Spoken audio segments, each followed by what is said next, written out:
اليوم أكملت لكم دينكم وأتممت عليكم نعمتي اعوذ باللہ من الشیطان الرجیم بسم اللہ الرحمن الرحیم الحمد لأہلہ والصلاة علی اہلہا اما بعد فقد قال اللہ الحکیم بسم اللہ الرحمن الرحیم فاعتبروا یا اولی الابصار۔ السلام علیکم ورحمۃ اللہ وبرکاتہ۔ سورہ مبارکہ حشر کی دوسری آیت فاعتبروا یا اولی الابصار، اے صاحبان نظر یا دیکھنے والوں عبرتوں کو دیکھو۔ اس کے ذیل میں ہم وصیت نامہ امیر المومنین علی ابن ابی طالب علیہ السلام پیش کر رہے ہیں۔ بہت ساری باتیں آپ کی خدمت میں پیش کی جا چکی ہیں۔ ہماری گفتگو وصیت کے اس حصے کے سلسلے میں ہو رہی ہے جس میں امام نے دل کی حفاظت اور دل کی رہنمائی کے لیے 12 وصیتیں کی ہیں، جس میں الحمدللہ 6 ہم نے آپ کی خدمت میں کل پیش کر دی تھی۔ ان میں سے 6 یہ ہے کہ جو امام نے ارشاد فرمائی۔ سب سے پہلے تو امام نے ارشاد فرمایا آہی قلب کا بالموعدہ، اے میرے بیٹے اپنے دل کو واعظ و نصیحت سے زندہ کرو، وَعَمِتْ ہو بِالزَّہَادِ، اور زہد کے ذریعے سے اپنے دل کی خواہشوں کو مردہ کر دو، وَقَوِّهِ بِالْيَقِينِ، اور یقین کے ذریعے سے اسے سہارا دو، وَنَوِّرْهُ بِالْحِکْمَةِ، اور حکمت کے ذریعے سے دل کو منور کر دو، وَذَلِّلْهُ بِذِكْرِ الْمَوْتِ، اور موت کے ذکر سے اسے قابو میں رکھو، وَقَرِّرْهُ بِالْفِنَاءِ، اور فنا کے اقرار پر اسے ٹھہراؤ۔ پھر اس کے بعد اگلی نصیحت امام ارشاد فرماتے ہیں وَبَصِّرْهُ فَجَاءِ الدُّنْيَا، دنیا کے حادثے اس کے سامنے لاؤ، وَحَذِّرْهُ سُولَةَ الدَّهْرِ، اور زمانے کے حملہ آور روزگار زمانہ سے، وَفُحْشَ تَقَلُّبِ اللَّيَالِ وَالْأَيَّامِ، رات اور دل کے بدننے میں جو مصیبتیں چھپی ہوئی ہیں ان سے اسے ڈراؤ اپنے دل کو، وَعَارِضْ عَلَيْهِ أَخْبَارَ الْمَاضِينَ، اور گزرے ہوئے لوگوں کے واقعات اس کے سامنے رکھو، وَذَكِّرْهُ بِمَا أَصَابَ مَنْ كَانَ قَبْلَكَ مِنَ الْأَوَّلِينَ، اور تم سے پہلے والوں پہ کیا بیت گئی ہے، کیا گزر گئی ہے، ان باتوں کو اپنے دل کی دنیا میں اپنے دل کی عدالت کے سامنے رکھو، وَصِرْفِ دِيَارِهِمْ وَآثَارِهِمْ، ان کے گھروں میں اور ان کے کھنڈروں میں چلنا پھرنا، اور پھر دیکھو وَصِرْفِ دِيَارِهِمْ وَآثَارِهِمْ، اور چلو پھرو ان کے گھروں میں اور ان کے کھنڈروں میں، فَانْظُرُوا فِي مَا فَعَلُوا وَعَمَّنْ تَقَلُوا، اور پھر دیکھو کہ انہوں نے کیا کیا اور کہاں سے کوچ کیا، وَأَيْنَ حُلُوا وَنَزَلُوا، اور کہاں سوار ہوئے اور کہاں اترے، فَإِنَّكَ تَجِدُهُمْ قَدِ انتقلوا عَنِ الْأَحِبَّةِ، تم دیکھو گے تو تمہیں صاف دکھائی دے گا کہ وہ اپنے دوستوں کو چھوڑ کر چل دیے ہیں، وَحُلُوا دَيَارِ الْغُرْبَةِ، اور پردیس کے گھر میں جا کے اتر گئے، وَكَأَنَّكَ عَنْ قَلِيلٍ قَدْ سِرْتَ كَعَهْدِهِمْ، اور وہ دن دور نہیں ہے کہ اسی قبرستان اسی پردیس کے گھر کا ایک حصہ تم بھی ہوگے۔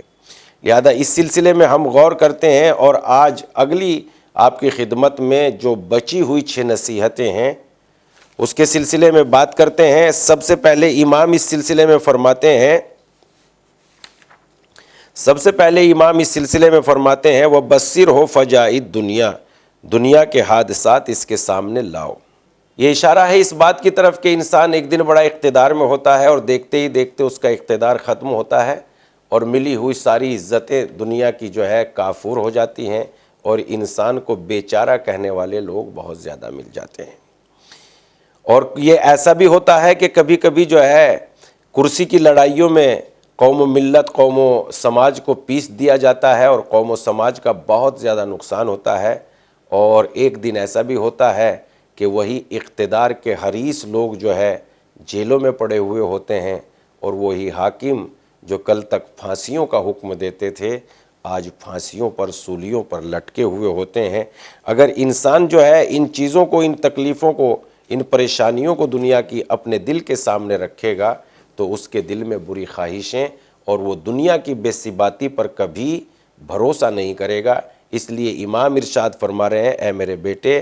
دنیا کے تلخ حالات اور سخت واقعات اپنے دل کے سامنے رکھو، ایک دن ہو سکتا ہے تمہیں بھی ان سے گزرنا پڑ جائے، یا اگر کم سے کم نہیں گزرنا ہے تو کم سے کم ان چیزوں سے تو بچ کے رہنا جس کی وجہ سے لوگ ان حالات میں گرفتار بلا ہوئے ہیں۔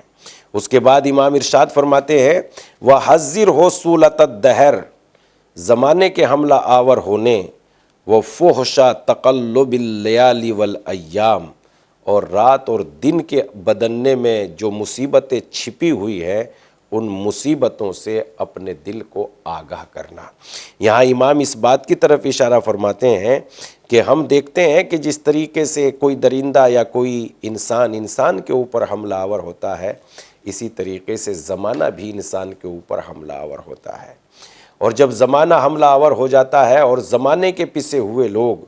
دو قسم کے لوگ ہوتے ہیں، ایک وہ جن کا زمانہ حامی ہے، مددگار ہے، یا زمانہ ان کے حق میں ہے یا آج ان کا دن ہے۔ ایک لوگ وہ ہوتے ہیں جن سے زمانے نے منہ پھیر لیا ہے اور وہ زمانے کے ظلم و ستم سے دبے ہوئے ہیں، لہذا اس اعتبار سے امام ارشاد فرما رہے ہیں کہ اگر زمانہ تمہارے حق میں ہے تو ان لوگوں پر اپنی زبانوں کو تیز نہ کرنا جو زمانے کے پسے ہوئے لوگ ہیں۔ ہو سکتا ہے زمانے کی گردش، رات اور دن کے عدلنے بدلنے میں وہ مشکلیں چھپی ہوئی ہوں جو کل تمہیں بھی بہت زیادہ پریشان کر دیں، اس لیے کہ رات کو حالات کچھ اور ہوتے ہیں اور صبح ہوتے ہوتے حالتیں کچھ اور ہی ہو جاتی ہیں۔ رات کو ایک گھر میں بڑی خوشیوں کے سازیانے بج رہے تھے اور ابھی صبح اپنے پورے وجود سے نمودار بھی نہیں ہوئی تھی، وہاں سے رونے کی آواز آ رہی ہے۔ تو اس اعتبار سے رات کے عدلنے اور بدلنے میں بہت ساری رات اور دن کے عدلنے بدلنے میں بہت ساری مصیبتیں چھپی ہوئی ہیں، لہذا کبھی بھی اگر زمانہ تمہارے ہاتھ میں ہے تو اس پر بھروسہ نہ کرنا۔ لمحہ نہیں لگتا خوشیوں کو غموں میں بدلنے کے لیے، اس لیے زمانے کے حملہ آور ہونے سے اپنے دل کو ڈرا کے رکھنا۔ اس کے بعد آج اور رات اور دن میں یہ دعا کرتے رہنا، جیسا کہ امام سید سجاد علیہ السلام اپنی دعاؤں میں کہتے ہیں اللہم صلی علی محمد و آل محمد ووفقنا فی یومنا ھذا و لیلتنا ھذہ، اے اللہ ہمیں آج کے دن اور آج کی رات زندگی کے تمام دنوں میں توفیق عطا فرما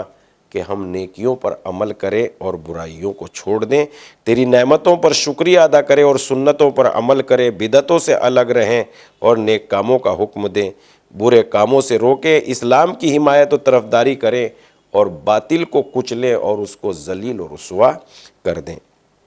اس کے بعد دل کے بارے میں امام اگلی نصیحت کے بارے میں فرماتے ہیں وَعَارِضْ عَلَيْهِ أَخْبَارَ الْمَاضِينَ، اور گزرے ہوئے لوگوں کے حالات اپنے دل کے سامنے رکھنا اور یہ دیکھنا کہ وہ شاہ، وہ بادشاہ جنہوں نے کل بہت سارے ظلم کیے تھے اور ان کی فوج لوگوں کی عزت و آبرو لوٹتے ہوئے ان کے گھروں کو تباہ و برباد کر دیا کرتی تھی، اور پھر اس کے بعد جو ہے تمہیں یہ یاد بھی رہے کہ یہ حالات آج بھی تمہاری طرف واپس آ سکتے ہیں اگر تم نے کسی مظلوم پر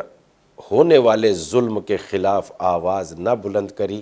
تمہارے بھی گھروں کو اجاڑ دیا جا سکتا ہے اور تمہارے بھی گھروں کو عزت و آبرو لوٹ لی جا سکتی ہے۔ لہذا ضروری ہے کہ تم اپنے اندر یہ بات پیدا کر لو کہ گزرے ہوئے زمانے کے حالات سے اپنے دل کو آگاہ کرو۔ اس کے بعد امام اگلی نصیحت میں جو دل کی حفاظت اور نصیحت کے لیے امام نے فرمائی ہے وَذَكِّرْهُ بِمَا أَصَابَ مَنْ كَانَ قَبْلَكَ مِنَ الْأَوَّلِينَ، تمہارے پہلے والے لوگوں پر جو بیتی ہے اسے یاد دلاؤ، اور اسے یاد دلاؤ کہ کس طریقے سے جو ہے شاہوں نے، بادشاہوں نے، مغرور لوگوں نے بیچاری عوام کا کس طریقے سے گلا گھونٹ دیا ہے، اور اس بات کو قرآن یاد دلاتا ہے۔ اللہ کی جانب سے ارشاد ہوتا ہے وَإِذْ نَجَّيْنَاكُمْ مِنْ آلِ فِرْعَوْنَ يَسُومُونَكُمْ سُوءَ الْعَذَابِ يُذَبِّحُونَ أَبْنَاءَكُمْ وَيَسْتَحْيُونَ نِسَاءَكُمْ وَفِي ذَلِكُمْ بَلَاءٌ مِّن رَبِّكُمْ عَظِيمٌ۔ یہ اس طرف اشارہ کیا جا رہا ہے کہ اگر تم نے اپنی زندگی میں اہم اصول کو جگہ نہیں دی اور زندگی کو منظم نہیں کیا، ہر مظلوم پر ہونے والے ظلم کی بنیاد پر تم نے اپنی آوازوں کو بلند نہیں کیا تو یہ فرعون جیسے لوگ پھر کرسی اقتدار پر آ جائیں گے اور تمہارے ساتھ وہی کریں گے جو فرعون نے بنی اسرائیل کے ساتھ کیا۔ کیا کیا بنی اسرائیل کے ساتھ؟ خدا یاد دلا رہا ہے، اس وقت کو یاد کرو جب ہم نے تمہیں فرعون سے نجات دی جو تمہیں بری طرح اذیت دیتے تھے، تمہارے بیٹوں کو ذبح کرتے تھے اور تمہاری بیٹیوں کو زندہ رکھتے تھے، اور اس میں تمہارے رب کی طرف سے تمہارا بڑا امتحان تھا۔ تو اس اعتبار سے ہم غور کریں کہ جب تک قوموں میں اہم اصول مردہ ہو جاتے ہیں جیسے امر بالمعروف نہی عن المنکر، تو وہ قوم پر ایسے حاکم جیسا فرعون مسلط ہو جاتے ہیں۔ لیکن اگر قومیں اہم اصولوں کی پابند ہو جاتی ہے تو پھر خداوند عالم انسان کو مزدہ کامیابی سناتے ہوئے ارشاد فرماتا ہے وَإِذْ فَرَقْنَا بِكُمُ الْبَحْرَ فَأَنْجَيْنَاكُمْ وَأَغْرَقْنَا آلَ فِرْعَوْنَ وَأَنْتُمْ تَنْظُرُونَ۔ اور وہ وقت بھی یاد کرو جب ہم نے تمہارے لیے سمندر کو شق کر دیا اور پھر تمہیں نجات دے دی اور تمہاری نگاہوں کے سامنے فرعون کو غرق بھی کر دیا۔ یہ ظالم طاقتور نہیں ہو سکتے جب تک کہ تم اپنے اہم اصولوں پر کار فرما رہو، تو ظالم کبھی کامیاب نہیں ہو سکتے۔ لیکن اگر تم نے ہی اپنے اہم اصولوں کو چھوڑ دیا، امر بالمعروف کو چھوڑ دیا، نہی عن المنکر کو چھوڑ دیا، تو پھر ظالم حکومتیں جو ہے مسلط ہو جاتی ہیں۔ پھر اس کے بعد اگلی نصیحت کرتے ہیں کہ اے میرے بیٹے، اپنے دل کی حفاظت اور اس کی نصیحت کے لیے اور اس کی رہنمائی کے لیے اگلی وصیت یہ ہے کہ وہ صرف ہی دیارہم و آثارہم، ان کے گھروں اور کھنڈروں میں چلنا پھرنا اور دیکھنا کہ ایسے ظالم لوگوں کا انجام کیا ہوا، اور دیکھنا کہ ایسے ظالم لوگوں کا انجام کیا ہوا، جیسا کہ قرآن مجید میں ارشاد ہوتا ہے افلم یسیروا فی الارض فینظروا کیف کان عاقبۃ الذین من قبلہم کانوا اکثر منہم واشد قوۃ وآثارا فی الارض فما اغنی عنہم ما کانوا یکسبون۔ کیا وہ زمین میں چلے پھرے نہیں ہیں کہ انہیں ان لوگوں کا انجام نظر آتا جو ان سے پہلے گزرے ہیں؟ وہ تعداد میں بھی ان سے کہیں زیادہ تھے، طاقت میں بھی ان سے کہیں زیادہ تھے، انہوں نے آثار چھوڑنے میں بھی ان سے زیادہ تھے، جو کچھ انہوں نے کیا وہ ان کے کوئی بھی کام نہیں آیا۔ لہذا ظلم و زیادتی نہ کرنا ہے میرے بیٹے، بلکہ ظالموں کے گھروں اور ان کے بچے ہوئے کھنڈروں میں ٹہلنا کہ یہ کوئی بھی طاقت ان کے کام نہ آ سکی۔ اس کے بعد ارشاد فرماتے ہیں فَانظُرُوا فِي مَا فَعَلُوا وَأَمَّنْ تَقَلُوا وَأَيْنَ حَلُّوا وَنَزَلُوا۔ دیکھو انہوں نے کیا کچھ کیا، کہاں سے کوچ کیا، کہاں اترے اور کہاں ٹھہرے۔ یہ چار باتیں امام نے فرمائی کہ سب کچھ چیزوں پر نظر کرو، کہاں سے چلے، کہاں سے کوچ کیا، کہاں اترے اور کہاں ٹھہرے۔ اور اس کے بعد امام چونکہ ان کی زندگی میں ہمارے لیے عبرتیں ہیں، پھر نہج البلاغہ میں ارشاد فرماتے ہیں ان لکم فی القرون السالفۃ لعبرۃ عین العمالقہ، تمہارے لیے گزرے ہوئے لوگوں کے واقعات میں عبرتیں ہیں۔ تلاش کرو کہاں چلے گئے عمالقہ، جو ایک بہت ہی زیادہ طاقتور قوم تھی۔ کہاں چلے گئے عمالقہ؟ وابناء العمالقہ، اور عمالقہ کے بیٹے کہاں چلے گئے؟ والعین الفراعنۃ وابناء الفراعنہ، یعنی فرعون شاہان مصر، یعنی فرعون اور مصر کے بادشاہ کہاں چلے گئے؟ پھر اس کے بعد ارشاد فرماتے ہیں این اصحاب مدائن الرس الذی قتل النبیین واطفاء سنن المرسلین واحیوا سنن الجبارین این الذین ساروا بالجحوش وحزموا الولوف واکثروا الاکاسرہ ومدنوا المدائن۔ تمہارے لیے گزشتہ تمام دوروں میں ہر دور میں عبرتیں ہیں۔ ذرا غور کرو، عمالقہ اور ان کے بیٹے کہاں چلے گئے، فرعون اور ان کے اولادیں کہاں چلی گئی، اصحاب رس جو شہروں کے باشندے تھے وہ کہاں چلے گئے، جنہوں نے نبیوں کو قتل کیا، پیغمبروں کی سنتوں کو مٹایا، ظالموں کے طور طریقوں کو زندہ کیا، وہ کہاں چلے گئے۔ اور وہ لوگ جو لشکروں کو لے کے بڑھے، ہزاروں کو شکست دی اور فوجوں کو جو ہے فراہم کر کے لوگوں کے گھروں کو مسمار کر کے وہاں اپنے ذاتی محل تعمیر کیے، وہ کہاں چلے گئے، سب اجڑ گئے، کوئی باقی نہ بچا۔ اس کے بعد ارشاد فرماتے ہیں فَإِنَّكَ تَجِدُهُمْ قَدِ انتَقَلُوا عَنِ الْأَحِبَّةِ وَحُلُّوا دَيَارَ الْغُرْبَةِ، اور اس کے بعد تم دیکھو گے تو تمہیں صاف دکھائی دے گا کہ وہ اپنے دوستوں سے منہ موڑ کر چلے گئے جن کے ساتھ ہم پیالہ اور ہم نوالا رہا کرتے تھے، اور غربت کے پردیس کے گھر کو انہوں نے آباد کر لیا، پردیس کے گھر کو انہوں نے آباد کر دیا۔ اور اس کے بعد ارشاد فرماتے ہیں وَكَانَّ كَانْ قَلِيلٍ قَدْ صِرْتَ كَأَحَدِهِمْ، اور وہ وقت دور نہیں کہ تم بھی انہی کے قبروں کے ساتھ تمہاری بھی ایک قبر ہوگی، لہذا اے میرے بیٹے اپنے دل کو واعظ و نصیحت سے زندہ کرو، زہد کے ذریعے سے اس کی خواہشوں کو مار ڈالو، اور یقین کے ذریعے سے اسے سہارا دو، اور حکمت کے ذریعے سے اسے پر نور بناؤ، اور موت کی یاد سے اسے قابو میں رکھو۔ اور اس کے بعد فرماتے ہیں اور فنا کے اقرار پر اسے ٹھہراؤ، گزرے ہوئے کے حالات اس کے سامنے رکھو جو طاقت میں بھی تم سے کہیں زیادہ تھے، اور اس کے بعد زمانے کے حملہ آور ہونے سے اسے ڈراؤ۔ یہ تمام نصیحت امام اس لیے دل کے متعلق کر رہے ہیں چونکہ دل ہمارے تمام اعمال کا ذمہ دار ہے، اچھی بری خواہشوں کا مرکز یہی دل ہوتا ہے۔ اللہ کی بارگاہ میں دعا کرتے ہیں کہ ہم پروردگار عالم ہمیں ان نصیحتوں پر عمل کرنے کی توفیق عنایت فرمائے۔ ہم آپ کی خدمت میں پھر حاضر ہوں گے، تب تک کے لیے اجازت، والسلام علیکم ورحمۃ اللہ۔